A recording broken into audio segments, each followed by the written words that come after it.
next hour, the world's foremost lie detection expert, Dr. Ed Gelb, will use the most exacting scientific device, the Exciton polygraph instrument, to separate fact from fiction, truth from lie. Now, the host of Lie Detector, Rolonda Watts. Welcome to Lie Detector, everybody. You know, practically every law enforcement agency in the world uses the polygraph to test the validity of both accuser and accused.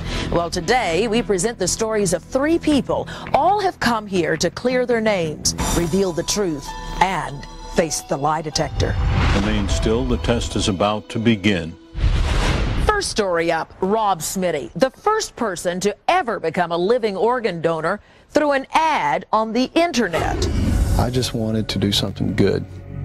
Simple as that. Rob claims it was an act of pure generosity. Is he a good Samaritan or just a good liar looking to make a profit? Then we'll meet Bob Pagani. He's a convicted felon and a Yankee traitor. Pagani's accused of selling a stolen bronze bust of beloved baseball slugger Mickey Mantle from Yankee Stadium. Now, he says he is innocent. I'm probably going to go to my grave with a lot of people thinking I stole it. Bob Pagani faces the lie detector in his quest for a federal pardon. Then, the most famous presidential sex scandal in history started with this woman. He sat down on the couch right beside me, pulled his pants down. Now, to this day, Bill Clinton says Paula Jones is a liar. She says he dropped trow and asked for a kiss. He says, let's get this case dismissed. I was screaming, what a liar, what a liar. Paula Jones joins us on Lie Detector to prove once and for all there's a very good reason why the president got impeached.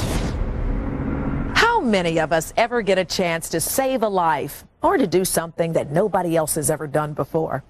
Our first story concerns Rob Smitty, and he had a chance to do both when he became the first person to donate one of his kidneys to a complete stranger through an ad on the internet.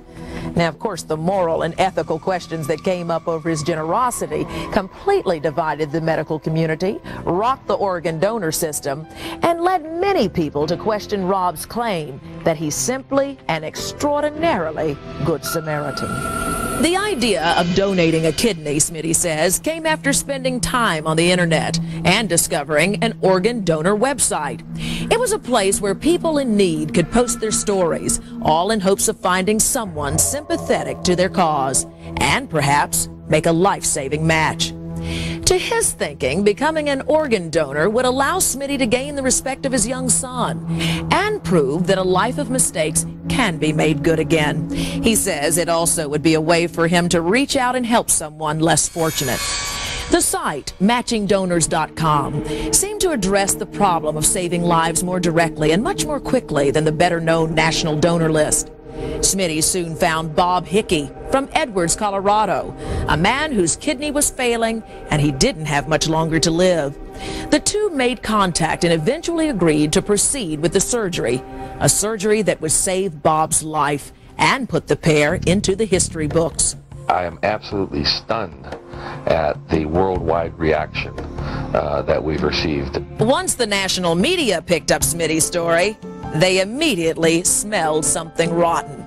With his sketchy background, many thought there was a catch. Smitty must be looking to profit somehow off this deal. If the lie detector comes back showing that Rob Smitty, in fact, sold his kidney, we can expect much tighter federal regulation on these free will gift sites. As a result of Smitty's unique transaction, there is now a movement afoot in the medical community to quash websites like matchingdonors.com. There could be a significant impact on the lives of thousands of desperately sick people throughout the country with the results of today's lie detector test. Robert, you say you donated your kidney out of the goodness of your heart, but that action has caused a groundswell of hostility, of finger-pointing, accusations. It has turned into something entirely different. You say you're here to clear your name and to make it clear that you weren't out for profit, that you did this as a good Samaritan. Yes, that's exactly true. Of all the good things that you could have done as a Samaritan, how did you decide to give away your kidney? Well, it's not like I've never done a good deed. Yeah, but giving your kidney, come on. This way you get a very emotional benefit, a really spiritual feeling. While you're alive, you actually get to experience what you've done. At the time of this surgery, you had a little boy. That's very frightening when kids see their parents ill or going to the hospital. How did you explain to your son that this was actually a good deed that you were doing? Well, here's what's so wild about that was I explained to my son, it was simple. It really came off the cuff. I said, okay, Bob is sick and he needs some medicine, and the only place where that medicine is in me. And for Bob to get better, they had to remove the medicine from me. And he said, okay. And then he got it, huh? He's one of the reasons I did it. Some people say one of the reasons you did it was to make money, that you're out to get publicity, that this was fraudulent, that this is threatening to the system. What do you say to those people? You know, I understand people's skepticism. I was skeptical at one time. I discovered people that were on the internet who were listening, who were asking for donations, and as well as people who were offering donations. Some were wanting money, a lot of them. But I never discovered one instance, money or no, where a transplant had actually taken place between strangers. I just wanted to do something good. Simple as that. You were arrested at one time and on drug dealing that turned into two teenagers overdosing on LSD. Yes, I made some mistakes. I'm not proud of those mistakes. But what I am proud of is what I've done here, now, in the present.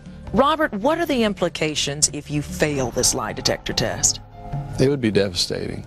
I really volunteered to take this test to clear my name and to allow other donors to step forward and say, you know what, this guy was able to tough it out, and I'm going to give it a shot. I'm not afraid to do the same thing he did. I'm sure many families that have lost members because they couldn't find a donor have said, what took us so long to get to this idea? My understanding was a lot of it had to do with how you would look to your family. Well, I think it sends a good message to my son. Look, just because you make a couple of mistakes doesn't mean you can't move forward in a positive direction. Learn from that mistake and go forward in a positive direction. Well, Robert, that's exactly why you came to us today. Yes. You want to clear your name. Absolutely. And prove that you did this from the goodness of your heart and you had nothing else to gain. And you say that you are willing and ready to face the lie detector. Are you still feeling that way? I sure am. Are you ready to go? Let's do it. Let's do it.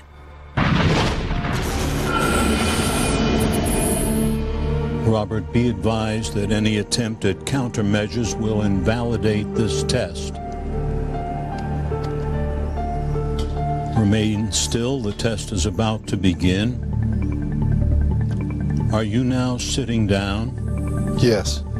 We always start with a neutral question. Do you plan to tell the truth about whether you arranged to receive more than the legally allowable reimbursements for your kidney? Yes. We ask a question with an obvious answer, just to help measure reactions to later questions. Did you have an arrangement to receive more than the legally allowable reimbursements for your kidney? No.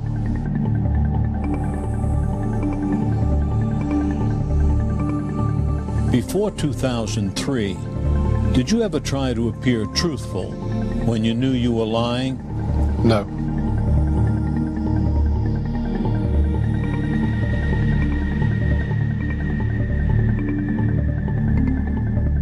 Did you have an arrangement with anyone to receive more than the allowable reimbursements for your kidney? No. This is a relevant question. It pertains to a specific fact, and the answer will be the leading indicator to determine whether the person is lying. This test is over. Remain still for 10 seconds, please. When we return, Rob Smitty gets the results of his lie detector test. Then a famous statue of baseball great Mickey Mantle goes missing at Yankee Stadium. Did the FBI nab the wrong guy? I might have been stupid, but there is a difference between criminal and stupid. And later, the most famous presidential sex scandal in history. I don't think he's gorgeous. Girl, you need to have your eyes checked. Can the lie detector bring some closure for Paula Jones? Or are her accusations only that, accusations?